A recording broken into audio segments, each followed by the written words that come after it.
कृष्ण ने सत्यभामा को सुनाया श्री कार्तिक महात्म्य व्रत कथा। जय श्री कृष्णा। राधे राधे मित्रों, आप सभी को कार्तिक मास की ढेर सारी शुभकामनाएं। आइए श्रवण करती हैं कार्तिक महात्म्य व्रत कथा। नैमिषारण्य तीर्थ में श्री सूत जी ने 88,000 सनकादि ऋषियों से कहा, अब मैं आपको कार्तिक मास की कथा विस्तार पूर्वक सुनाता हूँ, जिसका श्रवण करने से मनुष्य के सभी पाप नष्ट हो जाती हैं और अंत समय में वैकुंठ धाम की प्राप्ति होती है। कार्तिक मास का शास्त्रों में विशेष महत्व बताया गया है। इस महीने में जो व्यक्ति भगवान विष्णु और माता लक्ष्मी की उपासना करता है, उसकी सारी इच्छाएं पूर्ण होती हैं। साथ ही कार्तिक मास में कार्तिक महात्म्य व्रत कथा का पाठ जरूर करना चाहिए। आइए सुनते हैं श्री कार्तिक महात्म्य व्रत कथा अध्याय। श्री सूत जी ने कहा, श्री कृष्ण से पहले अनुमति लेकर देवर्षि नारद के चले जाने के पश्चात सत्यभामा प्रसन्न होकर भगवान श्री कृष्ण से बोली, हे प्रभु, मैं धन्य हुई, मेरा जन्म सफल हुआ। मुझ जैसी त्रैलोक्य सुंदरी के जन्मदाता भी धन्य है, जो आपकी 16,000 स्त्रियों के बीच में आपकी परम प्यारी पत्नी बनी। मैंने आपके साथ नारद जी को यह कल्पवृक्ष आदि पुरुष विधि पूर्वक दान में दिया, परंतु वही कल्पवृक्ष मेरे घर लहराया करता है। यह बात मृत्युलोक में किसी स्त्री को ज्ञात नहीं है। त्रिलोकीनाथ, मैं आपसे कुछ पूछने की इच्छुक हूँ। आप मुझे कृपा कार्तिक महात्म्य की कथा विस्तार पूर्वक सुनाइए, जिसको सुनकर मेरा हित हो और जिसके करने से कल्प पर्यंत भी आप मुझसे विमुख ना हो। सूत जी आगे बोली। सत्यभामा के ऐसे वचन सुनकर श्री कृष्ण ने हंसते हुए सत्यभामा का हाथ पकड़ा और अपने सेवकों को वहीं रुकने के लिए कहकर विलास युक्त अपनी पत्नी को कल्प वृक्ष के नीचे ले गए। फिर हंसकर बोले, हे प्रिय, 16,000 रानियों में से तुम मुझे प्राणों के समान प्यारी हो। तुम्हारे लिए मैंने इंद्र एवं देवताओं से विरोध किया था। हे कांति, जो बात तुमने मुझसे पूछी है उसे सुनो। एक दिन मैंने श्री कृष्ण तुम्हारी सत्यभामा इच्छा पूर्ति के लिए गरुड़ पर सवार होकर इंद्रलोक जाकर कल्प वृक्ष मांगा। इंद्र द्वारा मना किए जाने पर इंद्र एवं गरुड़ में घोर संग्राम हुआ और गौलोक में भी गरुड़ जी ने गौवों से युद्ध किया। गरुड़ की चोट से उनके कान एवं पूंछ कटकर गिरने लगे, जिसके 3 वस्तुएं उत्पन्न हुई। कान से तंबाकू, पूंछ से गोभी और रक्त से मेहंदी बनी। इन तीनों का प्रयोग करने वालों को मोक्ष नहीं मिलता। तब गौओं ने भी क्रोधित होकर गरुड़ पर वार किया, जिससे उनके 3 पंख टूटकर गिर गए। इनके पंख, पहले पंख से नीलकंठ, दूसरे से मोर और तीसरे से चकवा चकवी उत्पन्न हुए। हे प्रिय, इन तीनों का दर्शन करने मात्र से ही शुभ फल प्राप्त हो जाता है। यह सुनकर सत्यभामा ने कहा, हे प्रभु, कृपया मुझे मेरे पूर्व जन्मों के विषय में बताइए कि मैंने पूर्व जन्म में कौन कौन से दान, व्रत व जप नहीं किए हैं। मेरा स्वभाव कैसा था, मेरे जन्मदाता कौन थे और मुझे मृत्युलोक में जन्म क्यों लेना पड़ा। मैंने ऐसा कौन सा पुण्य कर्म किया था जिससे मैं आपकी अर्धांगिनी हुई। श्री कृष्ण ने कहा, हे प्रिय, अब मैं तुम्हारे द्वारा पूर्व जन्म में किए पुण्य कर्मों को विस्तार पूर्वक कहता हूँ, उसे सुनो। पूर्व समय में सतयुग के अंत में मायापुरी में अत्रि गोत्र में वेदांत का ज्ञाता देव शर्मा नामक एक ब्राह्मण निवास करता था। वह प्रतिदिन अतिथियों की सेवा, हवन और सूर्य भगवान का पूजन किया करता था। वह सूर्य के समान तेजस्वी था।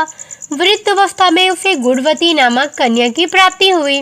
उस पुत्रहीन ब्राह्मण ने अपनी कन्या का विवाह अपने ही चंद्र नामक शिष्य के साथ कर दिया। वह चंद्र को अपने पुत्र के समान मानता था और चंद्र भी उसे अपने पिता की भांति सम्मान देता था। एक दिन वे दोनों कुछ वास समिधा लेने के लिए जंगल में गए। जब वे हिमालय की तलहटी में भ्रमण कर रहे थे, तब उन्हें एक राक्षस आता हुआ दिखाई दिया। उस राक्षस को देखकर भय के कारण उनके अंग शिथिल हो गए और वे वहां से भागने में भी असमर्थ हो गए। तब उस काल के समान राक्षस ने उन दोनों को मार डाला। क्योंकि वे धर्मात्मा थे, इसलिए मेरे पार्षद उन्हें मेरे वैकुंठ धाम में मेरे पास ले आए। उन दोनों द्वारा आजीवन सूर्य भगवान की पूजा किए जाने के कारण मैं दोनों पर अति प्रसन्न हुआ। गणेश जी, शिव जी, सूर्य व देवी, इन सबकी पूजा करने वाले मनुष्य को स्वर्ग की प्राप्ति होती है। मैं एक होता हुआ भी काल और कर्मों के भेद से 5 प्रकार का होता हूँ। जैसे एक देव दत्त, पिता, भ्राता आदि नामों से पुकारा जाता है।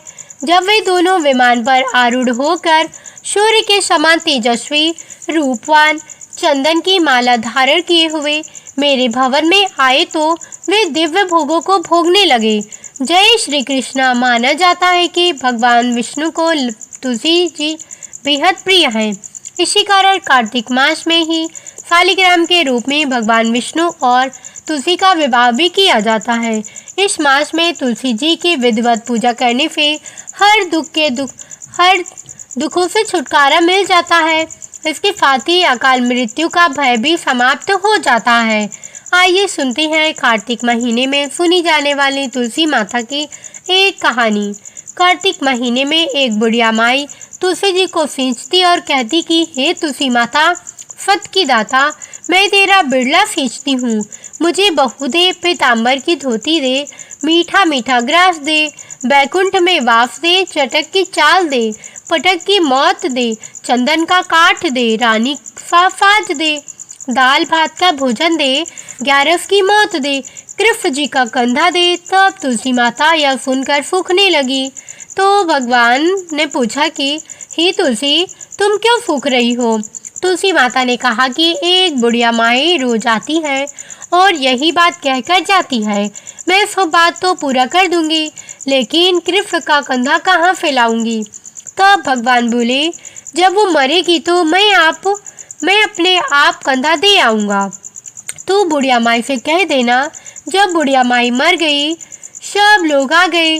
जब माई को ले जाने लगे तब वह बहुत भारी हो गई और किसी से न उठी। तब भगवान एक 12 वर्ष के बालक का रूप धारण करके आए। बालक ने कहा, मैं कान में एक बात कहूँगा, तब बुढ़िया माई उठ जाएगी। बालक ने कान में कहा, बुढ़िया माई मन की निकाल ले, पीताम्बर की धोती ले, मीठा मीठा घास ले, बैकुंठ का वास ले, चटक की चाल ले, पटक की मौत ले, कृष्ण जी का कंधा ले। यह सुनकर बुढ़िया माई हल्की हो गई। भगवान ने कंधा दिया और बुढ़िया माई को मुक्ति मिल गई। हे तुलसी माता, जैसे बुढ़िया माई को मुक्ति दी वैसे सबको देना। बोलो तुलसी माता की जय। कार्तिक महीने में तुलसी पूजा करने से कई फायदे मिलते हैं। कार्तिक महीने में तुलसी पूजा करने से भगवान श्री हरि और माँ लक्ष्मी का आशीर्वाद मिलता है।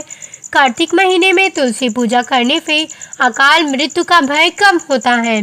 कार्तिक महीने में तुलसी पूजा करने से घर में सुख शांति आती है। कार्तिक महीने में तुलसी पूजा करने से व्यापार और नौकरी में लाभ मिलता है। कार्तिक महीने में तुलसी की पूजा अर्चना करने से हर तरह के दुखों से छुटकारा मिलता है।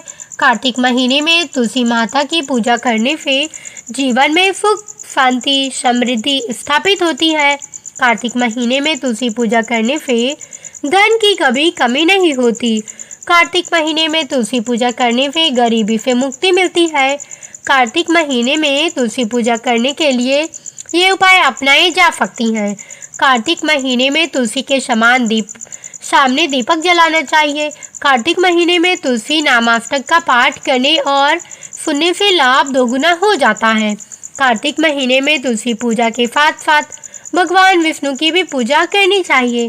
इसके साथ ही माता की आरती भी अवश्य सुननी चाहिए। जय श्री कृष्ण।